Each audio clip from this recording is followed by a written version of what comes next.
Olá, sejam todos bem-vindos e bem-vindas a mais um vídeo do meu canal. Eu sou o Christian e hoje a gente vai continuar o estudo da obra Muito Além do Horizonte, de Jean Vauelan. Vamos já iniciar com os recadinhos de todo o vídeo. Essa daqui vai ser a parte 2, né? Então, no canal você vai encontrar playlists organizadas pelos autores, tá bom? Então, se você quiser já acompanhar desde o início, algum outro autor específico, algum outro livro, tá? Que eu já estou aqui estudando com vocês aqui no canal, tem a playlist no canal. Fica também a recomendação, tá? Assistir o vídeo não invalida de forma alguma a leitura original da obra. Então, se você puder, faça a leitura original da obra. Se quiser entender um pouquinho mais por que esse aviso, na primeira parte do vídeo, da playlist aqui do estudo do livro, eu já explico com mais detalhes por que esse aviso, tá bom?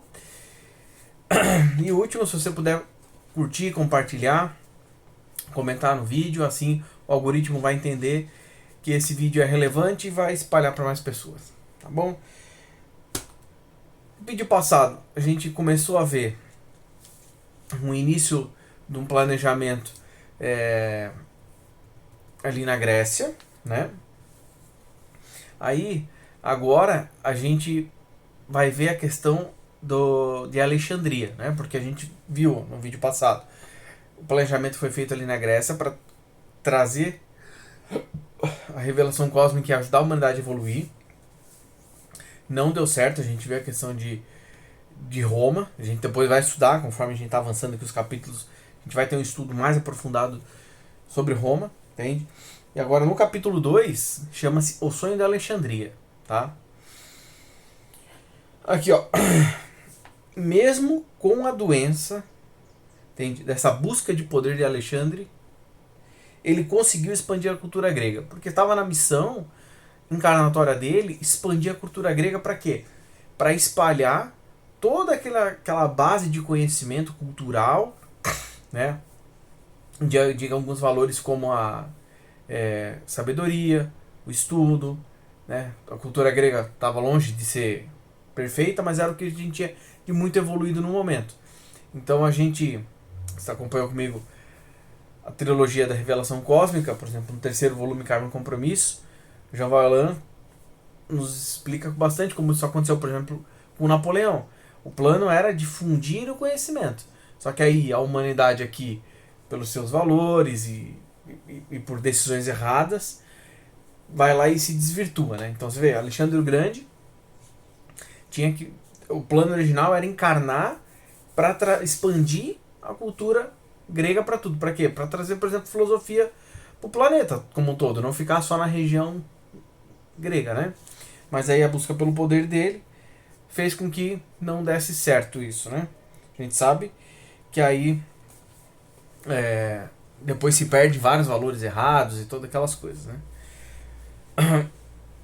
Foi sob o reinado de Alexandre que foi fundada a cidade de Alexandria, né? É óbvio, né? Porque chama Alexandria, porque ele era o imperador, né?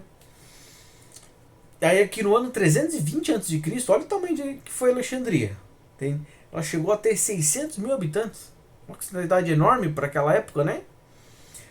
Era um poder cultural, era um polo cultural, né? Tinha mais de 700 mil documentos na sua biblioteca. Então, a gente tem relatos que a biblioteca de Alexandria era um negócio sensacional, né? Tanto que depois a gente vai ver lá na frente por que ela foi destruída, né? Tem. Mas imagina quanto conhecimento não tem. Tem.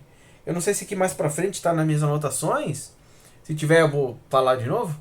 Mas é relatado que tem conhecimentos da fundação, né, da base da nossa história que foi destruído. Então imagina quanta conhecimento que a gente tinha quando a gente tinha esse contato com os nossos irmãos espaciais, tudo, que estavam registrados e tudo isso se perdeu, né? Então, muito triste. Imagina que sensacional entrar numa biblioteca de 700 mil documentos. Imagina se isso hoje é uma coisa gigantesca, né? Imagine naquela época. Tudo analógico, tudo papiro. Então pensa quanto conhecimento, né? Aí aqui, então foi nessa época, tá? que se deu o início do desenvolvimento tecnológico. Invenções foram inventadas e ali elas foram destruídas. E somente no século XVIII que elas foram reinventadas. Então o João Vallan vai nos explicar. Lembra-se do vídeo passado? Tinha um grupo, que era o grupo de Alexandria e o grupo de Atenas. Um grupo ia estar focado em trazer o conhecimento intelectual, filosófico, moral, né? E o outro grupo ia estar, que era o grupo de Alexandria, ia estar puxando essa questão tecnológica, científica, né? Então aqui ele vai dizer que foi inventado tecnologias lá, que a gente perdeu isso ao longo do tempo, que tu vê só no século XVIII. Então ele vai dar, por exemplo,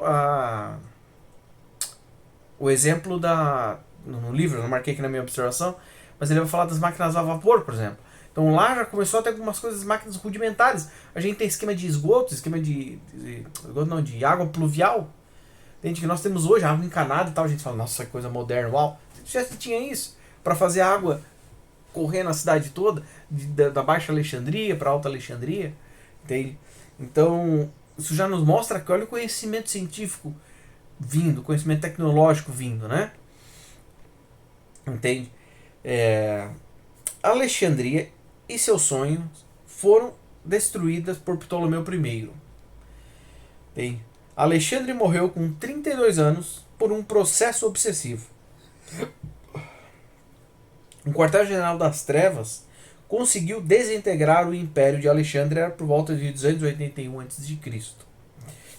Então aqui é o seguinte.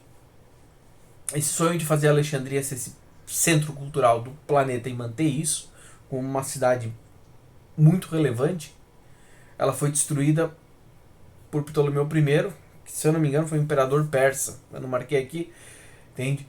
Porque ele já estava em processo de dominar, e aí ele estava já em processo obsessivo. Por quê? Porque os negativos não queriam, eles querem conhecimento, eles querem que a humanidade desperte melhor, eles não querem, entende? Então ele entrou em processo de obsessão e entrou em sintonia de dominou a Alexandria, destruir com a cidade, com tudo aquilo, para acabar com aquele salto evolutivo, né? E aí aqui tá, ó, que o Alexandre, ele morreu com 32 anos. Entende? Então você vê, naquela época a expectativa de vida era 35, ele morreu mais cedo por processo obsessivo. E aí a gente vai ver isso aqui lá na frente, que ele estava cometendo erros e aí entrou em sintonia com os negativos. Por quê? Sede de poder, ganância, tem todas aquelas coisas que a gente já sabe que são problemáticos, né? E aí não teve nada que a espiritualidade da luz pudesse fazer, porque já estava perdida a encarnação dele, né? E aí o quartel-general aqui das trevas identificaram a situação, falaram assim, opa, a gente tem afinidade com ele, então vamos começar a instruir ele a ter más ideias, ideias que vão desvirtuar completamente o objetivo dele e de fazer a missão da luz, né? E ó, olha que interessante, finalzinho da minha observação. Conseguiram desintegrar o Império de Alexandre em 281 a.C. Então você vê, durou 40 anos, de 320, quando estava a Alexandria bombando, 281 ali já desintegrou. Entende? Então, olha como é que são as coisas, né? Entende? Olha como é que um baita do império, mas que tu entra em contato com as trevas, como as coisas ruins, né? Se tivesse mantido o seu caminho. Claro que aqui é uma conversa muito mais profunda, né? Não tenho conhecimento pleno da história para avançar aqui esse raciocínio, mas tenho certeza que se ele tivesse ficado no caminho da luz, no plano encarnatório, não teria se acontecido isso, né? Ó, 3.000 trabalhadores de famílias espirituais, né?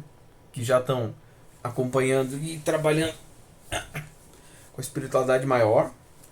A gente consegue ver um pouco mais disso no livro Karma e Compromisso ou no Revelação Cósmica, sobre essa questão das famílias que vieram para cá, exiladas ou rebeladas, né? Então 3.000 trabalhadores dessas famílias vieram para ajudar o plano maior. Os que se dedicavam ao campo político se perderam, desfigurando o objetivo comum. Mentores afirmam que os mais preparados, moral e psicologicamente, para conviver com o poder temporal se perdem logo no início dos trabalhos. Entende? Então eu até marquei aqui para a gente trazer reflexão para nós, porque a gente vai estudando o budismo, por exemplo, a gente vai estudando o espiritismo, a gente vê o problema que é o orgulho.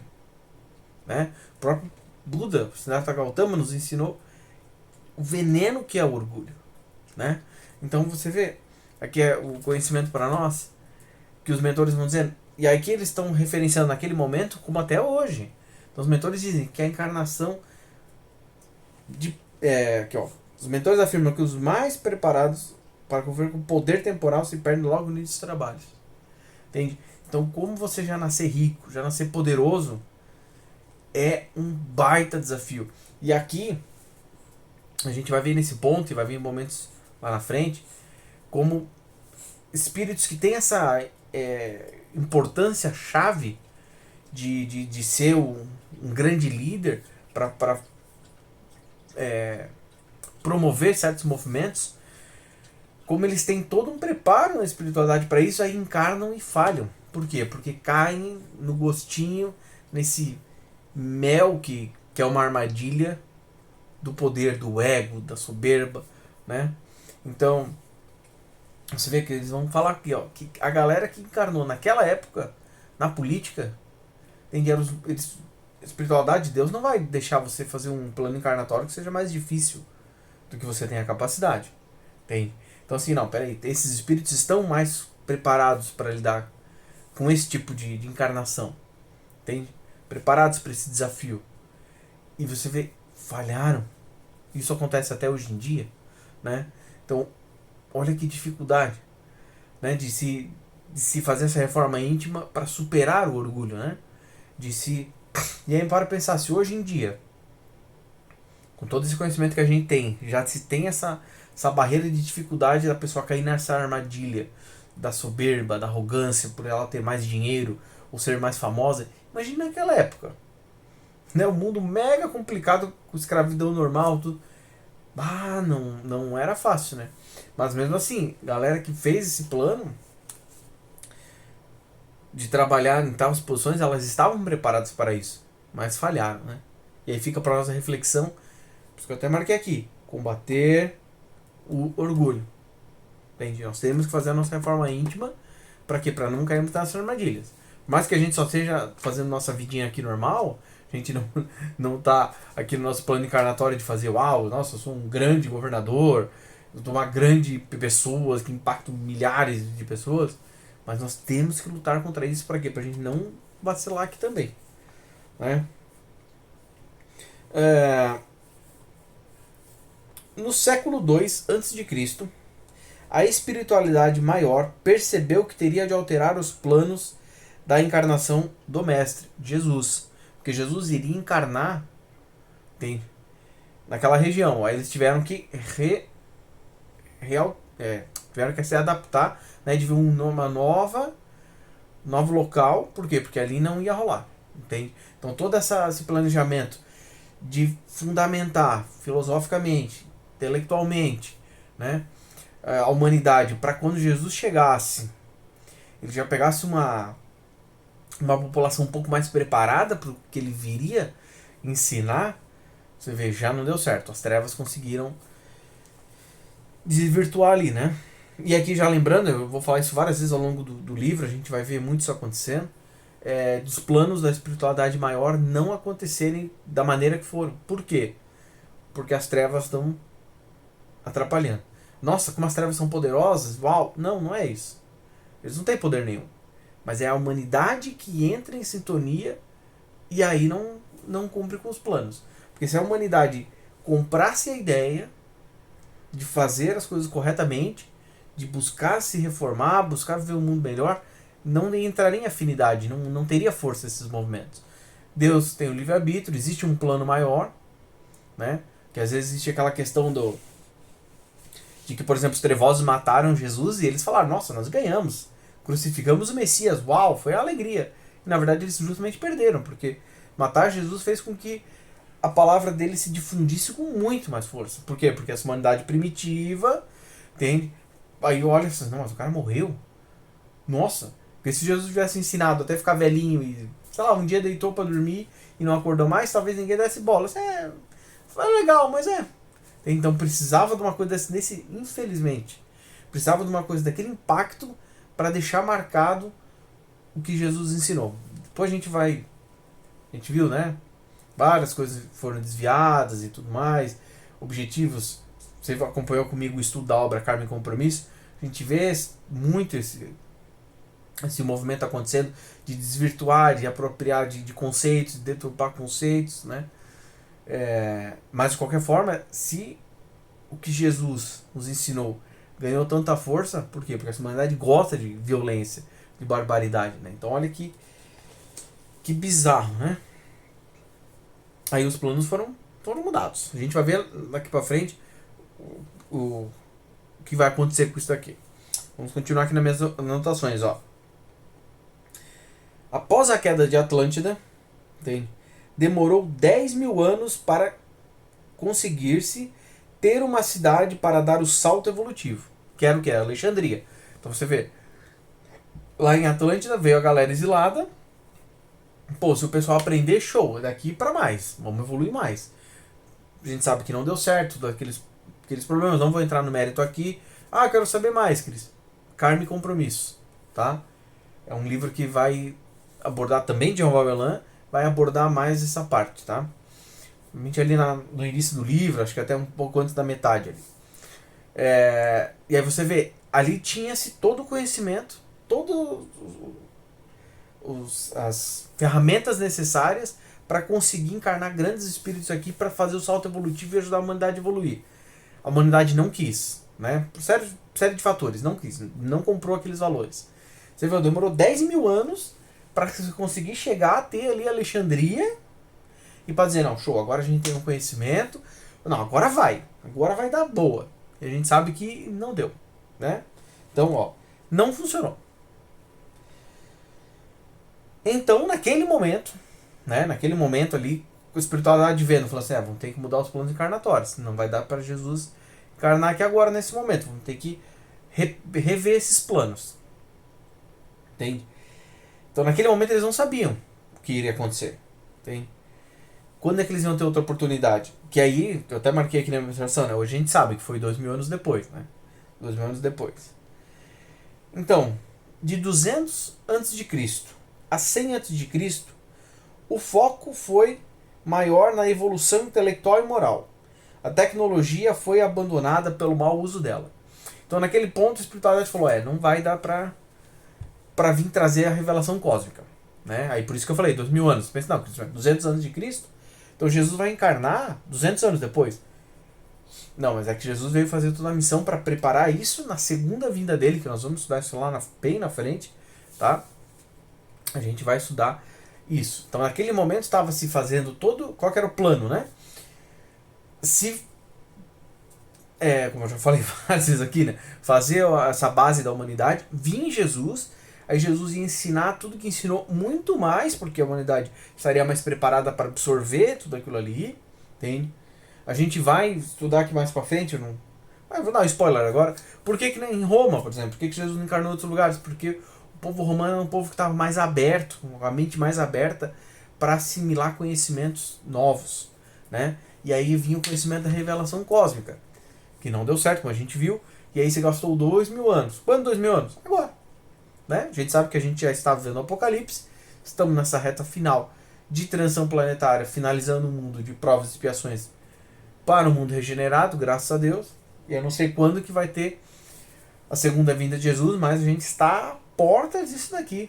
Tem aí onde a revelação cósmica vai chegar com força aqui na Terra. A gente vai ver lá pro final, 70%, 80% do livro, a gente vai debruçar um pouco sobre a questão da revelação cósmica, tá? Não vou entrar sobre o futuro aqui, né? A gente vai ter um capítulo sobre isso, tá? Lá na frente, só para dar um gostinho. Não vou entrar no mérito aqui pra gente não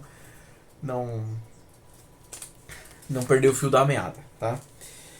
Então, o que a espiritualidade fez? Que eu estava na minha observação ali, né? Eles falaram assim, não vai dar para seguir o plano. Então, o que a gente faz? a gente foca em ensinar essa humanidade a evolução intelectual e moral. A gente tira o pé da tecnologia, porque a gente está vendo que a humanidade é muito primitiva. Se a gente continuar trazendo avanços tecnológicos, em vez de eles terem uma espada para matar um ao outro, eles vão ter uma arma de fogo, uma bomba, que aí vão matar um montão de gente. Em vez de matar um homem, matar um homem, vai ter um homem matando 10 mil, sei lá. Entende? Então tiraram o pé do avanço tecnológico. Então a gente começou a não ter novos espíritos aqui encarnando com inteligência para, eu tive essa ideia aqui desse dispositivo, dessa situação, e começou nesses 200 anos a focar no que? Evolução intelectual e moral. Olha que interessante. Então a gente vai avançar o conhecimento físico, materialista, né? Então a gente continuava tendo a luz trabalhando para nos trazer um avanço na matemática, um avanço na questão de agricultura, por exemplo, mas o que? Aqui no mundo da matéria, né? Nada de tecnologia ainda, ó. Então vamos aprender esse tipo de coisa, né? Então assim, ó, você não está pronto para a lição da primeira série, então vamos voltar lá para a lição do prezinho para ver se tu aprende mais para entender, e da questão moral, entende? Que faz total sentido, né? Jesus vai vir aqui trazendo sua política, entende? Que é completamente fácil, assim, gente, tem que melhorar. E esse melhorar não era principalmente na questão moral, porque não era tecnológico, né? A gente hoje em dia, a gente tá estudando história passada, mas a gente vê hoje em dia 2026, mais de 2.200 anos do que a gente está lendo nesse momento, e a humanidade continua, infelizmente, continua ainda cometendo tantos erros, e erros às vezes até mais bárbaros do que nessa época ainda, né? Um nível de maldade inaceitável, né? Então, era isso daí. Ó, vamos continuar aqui nas minhas observações. Ó. Foi feita uma reunião para definir os nossos planos. Ao longo do estudo dessa obra, vocês vão ver vários momentos desses. Tá? A gente já viu no vídeo passado, no capítulo 1, eles relatando também uma reunião. Aqui nós vamos ver outra. Tá? Ao longo dos capítulos eu comecei a marcar nas minhas observações só o que os espíritos iam conversando, as decisões que iam ser tomadas. Eu até comecei a não marcar reunião tal. Tá, mas o livro nos relata vários, ao longo de todos esses 2.000 anos que a gente vai estudar aqui, várias reuniões da espiritualidade maior. Algumas para corrigir rota, algumas para verificar como é que está acontecendo, algumas para fazer o planejamento antes de um grande movimento, né? E aí tem reuniões com vários espíritos, reuniões. A gente vai ver que essa primeira aqui, já vamos ver as anotações, quem que estava lá, mas a gente olha e fala assim, uau! Olha o quilate dos espíritos que estão ali. Aqui nas reuniões eu também tive que abstrair muita coisa, tá? Já estou deixando. Eu aviso, tá? Porque às vezes a reunião, eles falavam, sei lá, de 20 pontos, algumas coisas eu achava interessante, mas não achei legal de anotar e trazer aqui, tá? Mas quando você fizer a leitura original da obra, você vai ver que aqui, a reunião foi definido 3 coisas, vamos seguir adiante. Foi visto muito mais coisas e tal, e às vezes do que todo um espírito vai falar, vocês vão ver logo na sequência que pouquíssimas reflexões, a gente já chega nas anotações sobre esse ponto, de tal espírito falou tal coisa. Não, ele falou um monte de... Eu só estou extraindo a ideia base do que ele falou, porque senão a gente ia fazer um vídeo de 800 partes aqui do livro, tá? E essa obra é uma obra muito densa, tá? Então, vocês vão ver isso daí. Aí o que me traz a reflexão, né, pra mim? De ver como é que a espiritualidade maior, como Deus está à frente das coisas e como não é feito na bagunça, né? Então não é assim, vamos fazer um plano assim, faz de qualquer jeito, não. Existe um planejamento, existe uma ordenação para as coisas acontecerem. Mas aí falhou. Mas falhou porque as pessoas não compraram a ideia, porque as pessoas não se esforçaram, né? Jesus está aqui. A gente está vendo, mais de 2.000 anos trazendo progresso e evolução para a humanidade. Em 2026 a gente ainda tem isso? Ou a gente ainda tem pessoas difíceis? A gente vai estudar lá na frente capítulos falando sobre o espiritismo, por exemplo. Porque aqui nesse livro a gente vai ver a encarnação de Ramatiz, Rochester e Kardec ao longo de várias encarnações, né? Então a gente vai debruçar sobre o conhecimento espírita, né? E sobre todo o entorno do espiritismo e tal. E a gente vai ver, só antecipando, só dando um pequeno spoilerzinho, vai ter um capítulo lá na frente onde Jeová Elan vai ser extremamente crítico, com razão, da postura do movimento espírita. Onde, por mais que esteja nítido, óbvio, da pluralidade, tem capítulo no Livro dos Espíritos falando sobre a pluralidade dos mundos, Jeová Elan vai nos fazer a crítica que tem espíritas que não vão acreditar, eles vão dizer assim, não. Pode ter pluralidade dos mundos no plano espiritual. Mas é só lá. Aqui no plano físico não pode ter vida em outro planeta. Não, isso não pode. É só se for um plano espiritual. Tem que se falar assim, tem. Então a humanidade é difícil, né, para querer aprender e evoluir, né? E aí é o seguinte, nessa reunião, eu vou situar aqui o nome de algumas pessoas importantes que estavam lá, que eu marquei, e aqui eu vou falar o nome dos espíritos, que é como o Jeová Elan vai identificar eles pra gente saber quem é aquele espírito. Mas, por exemplo, primeiro que eu fiz a anotação do que comentou na reunião, para definir os novos planos, é de Judas Iscariotes.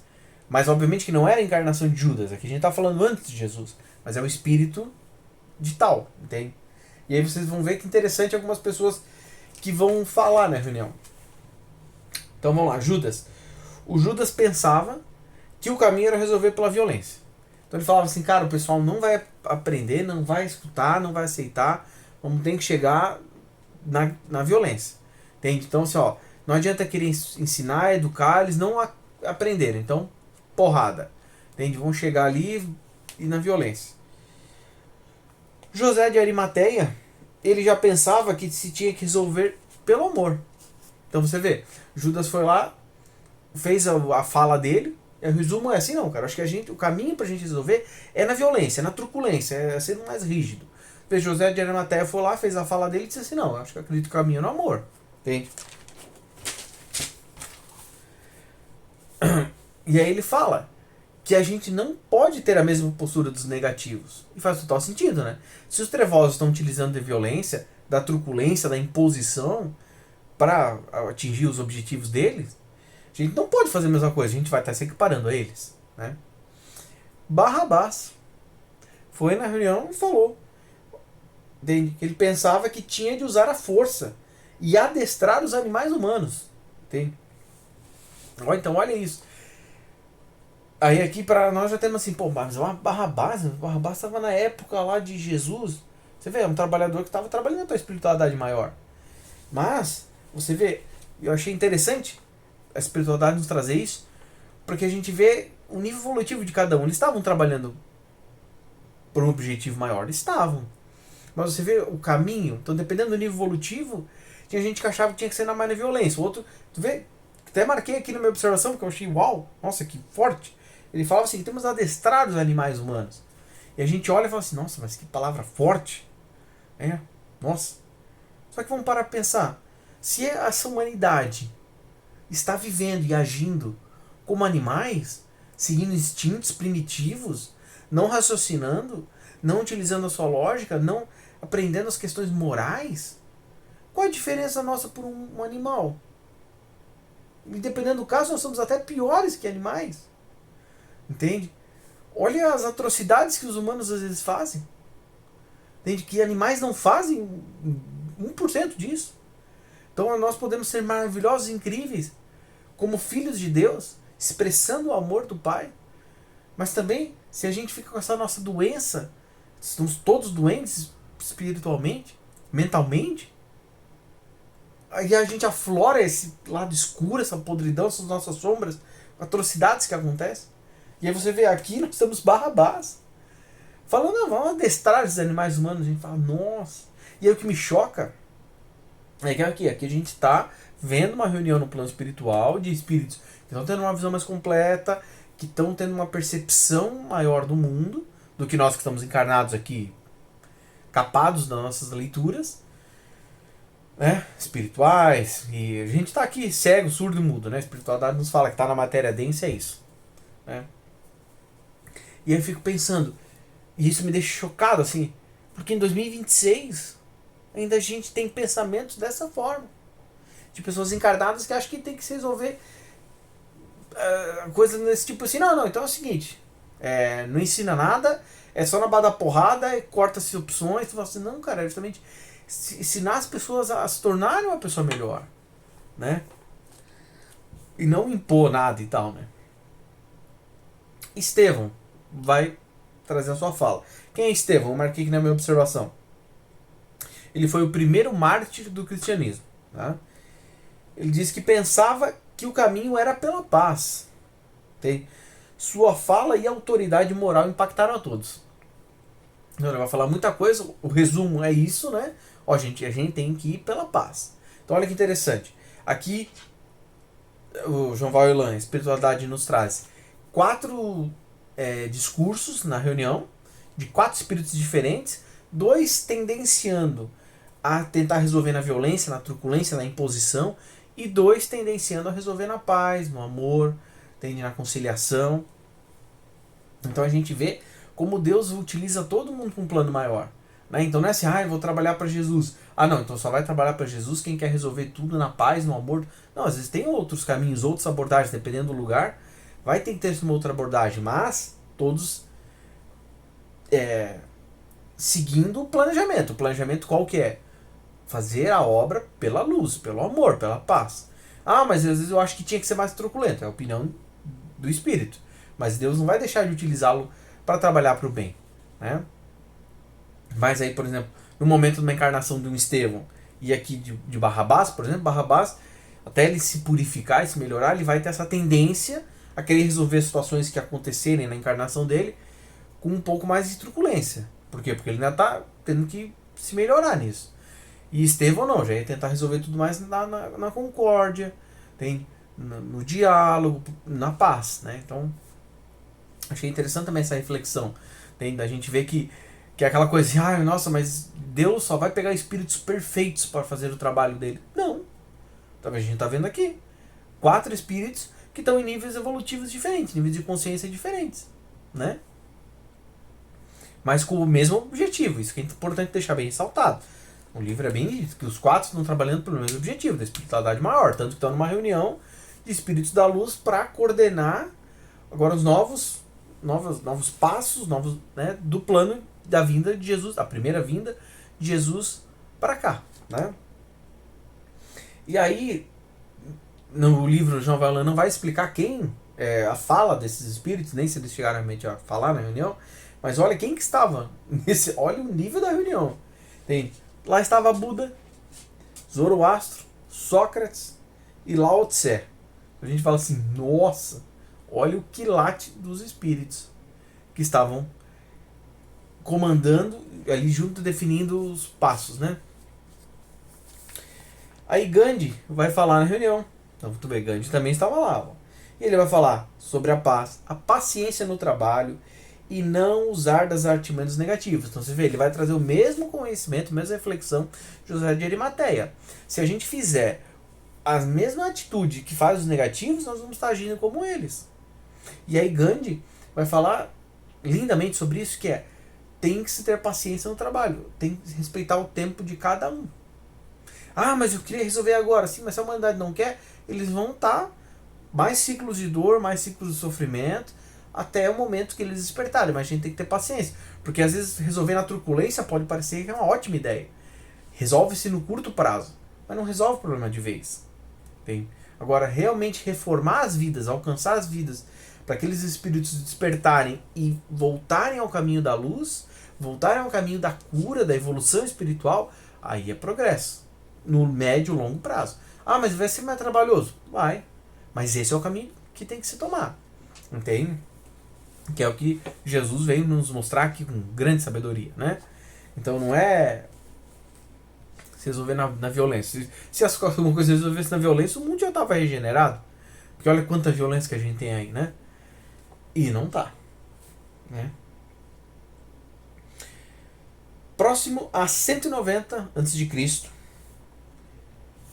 Ih, já deu meia hora? Tá, vamos ver aqui pra gente finalizar. O capítulo 2 aqui. Ó, próximo a 190 a.C., os reis Antíoco I, II, III e IV, que eram dessas famílias, para ajudar, se perderam nas paixões e ilusões e foram instrumentos dos trevosos. Então, entende? Naquele momento tinha-se incerteza sobre o futuro do plano da luz. Mas Enoque milênios antes, já tinha profetizado a vinda na carne do Mestre. Então olha que interessante. 4 encarnações seguidas de espíritos diferentes, óbvio, de reis, entende? Falhando nas encarnações. Olha o problema da questão do poder, da riqueza, sempre dessas questões egóicas como nos ludibriam, hein? Você vê 4 espíritos. Seguido, vê Antíoco 1, falhou. Ah, beleza. Aí vem o filho dele, já preparado para fazer a missão para ajudar. Falhou. Aí vem outro, falhou. Olha que loucura, né? Com o nascimento de Jesus foi dado o primeiro passo concreto para no futuro reintegrar a Terra. Então tudo que a gente viu no capítulo 1, do grupo de Alexandria, do grupo de Atenas, tudo que a gente viu aqui de evolução tecnológica, vindo, evoluções morais, tudo isso tem. Aí depois parou-se a evolução tecnológica, só no progresso moral e intelectual. Nada disso deu um passo concreto para habilitar a humanidade para o futuro na revelação cósmica, né? Para nos reintegrarmos ao universo, não ficar aqui isolado, fechado no planeta, né? Então você vê o primeiro passo concreto disso aqui, com a vinda de Jesus. Então olha como os trabalhos vindo sendo feitos, se esforçando com esmero e tal, mas a humanidade não comprou ainda. Olha a vinda de Jesus como foi extremamente significativa para ajudar essa humanidade, né?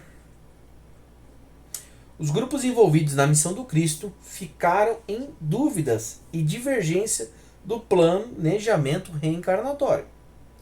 No planejamento encarnatório, né? Quando chegasse Jesus. A gente já viu lá por cima na reunião, 4 espíritos ali que deram suas falas, a gente viu justamente isso aqui, né? Pontos divergentes de como deveria ser tomado, qual caminho se tomar para esse plano, né, de preparar a Terra para a vinda de Jesus, né?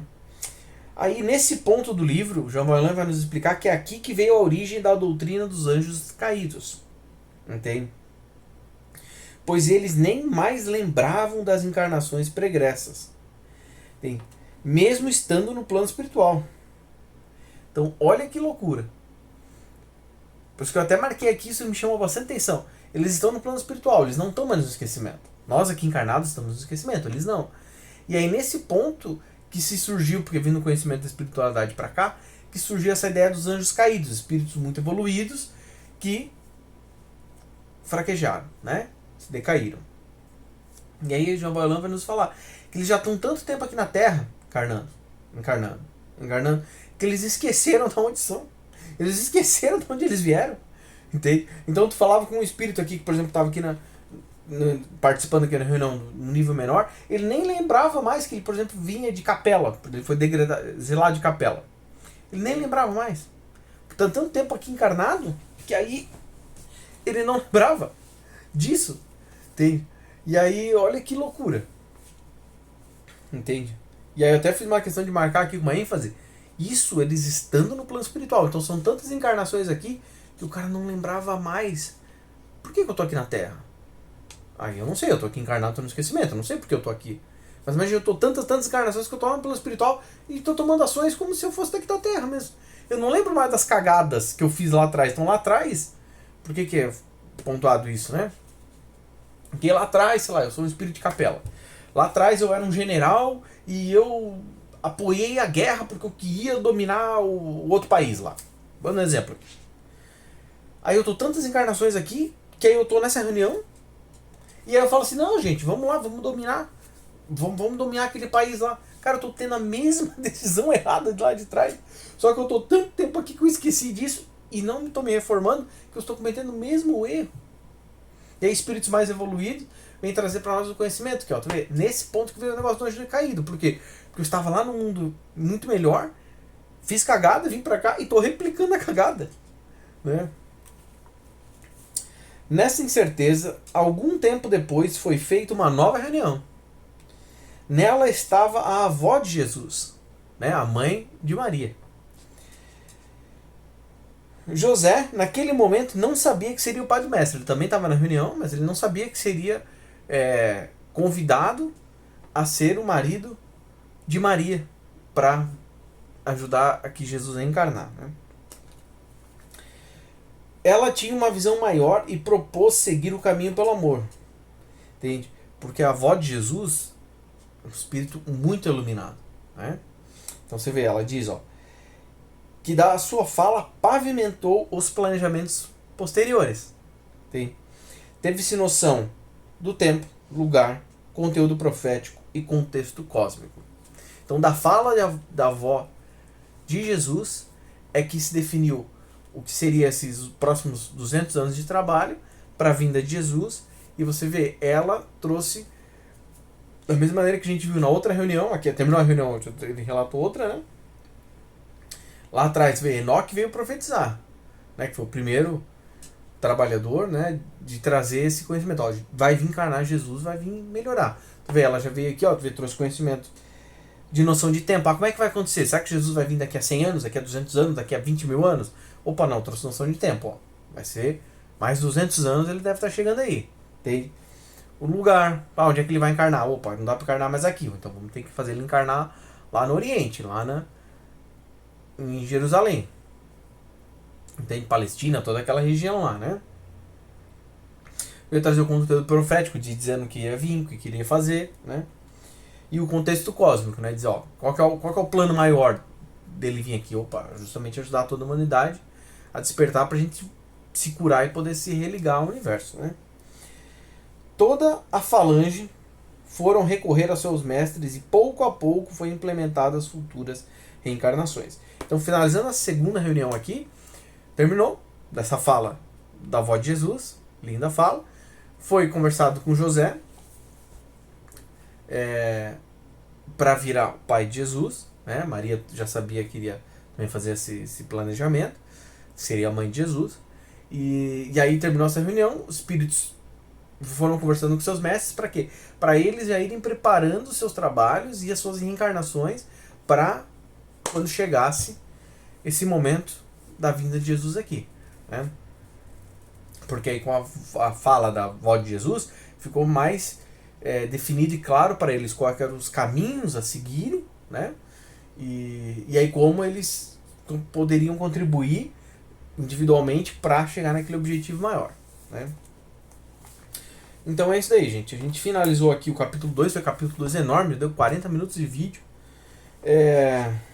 Mas é isso daí, gente. No próximo vídeo a gente vai estudar o capítulo 3, tá? E é isso daí. Desculpa ter estourado um pouquinho o tempo do vídeo, de meia hora, mas não teve como a gente abreviar aqui, né? Isso que você vê. Aqui eu estou relatando alguns pontos aqui de situações, mas o contexto é bem maior. Mas eu acho que deu para ter uma boa ideia e entender as coisas aqui. Gente, fiquem todos com Deus. Até a próxima.